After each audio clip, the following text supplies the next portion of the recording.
Praise the lord. ದೇವರ ನಾಮಕ್ಕೆ ಸ್ತೋತ್ರ ಉಂಟಾಗಲ್ಪಡಲಿ. ಪ್ರೀತಿಯುಳ್ಳ ದೇವ ಜನರೇ, ಯೇಸು ಕ್ರಿಸ್ತನ ಹೆಸರಿನಲ್ಲಿ ನಾನು ನಿಮ್ಮನ್ನು ವಂದಿಸುತ್ತೇನೆ. ಕೀರ್ತನೆಗಳು 31ನೇ ಅಧ್ಯಾಯ 4ನೇ ವಚನದಲ್ಲಿ ವಾಕ್ಯ ಈ ರೀತಿಯಾಗಿ ಬರೆಯಲ್ಪಟ್ಟಿದೆ.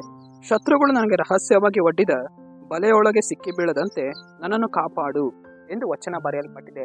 ಅಂದರೆ ಪ್ರೀತಿಯುಳ್ಳ ದೇವ ಜನರೇ, ಇವತ್ತು ಸೈತಾನನಾಗಿರುವ ಶತ್ರು ಅವನೇನ್ ಮಾಡ್ತಾ ಇರ್ತಾನೆ, ನಮಗೆ ವಿರೋಧವಾಗಿ ಬಲೆಗಳನ್ನು ತೆಗೆದುಕೊಂಡು ಬರುವವನಾಗಿದ್ದಾನೆ.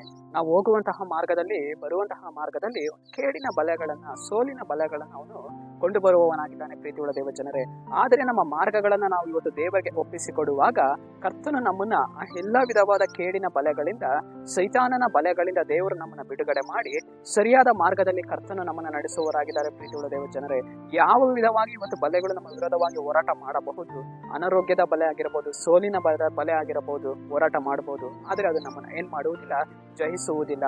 ಕರ್ತನು ನಮ್ಮನ್ನ ಎಲ್ಲ ವಿಧವಾದ ಶತ್ರುವಿನ ಬಲೆಯಿಂದ ಬಿಡುಗಡೆ ಮಾಡಿ ನಮ್ಮನ್ನ ನಡೆಸುವವರಾಗಿದ್ದಾರೆ. ಪ್ರೀತಿಯುಳ್ಳ ದೇವ ಜನರೇ, ಸರಿ, ನಾವು ಪ್ರಾರ್ಥಿಸೋಣ. ಅಪ್ಪ ಕರ್ತನೆ, ನಿನಗೆ ಸ್ತೋತ್ರ ಸ್ವಾಮಿ.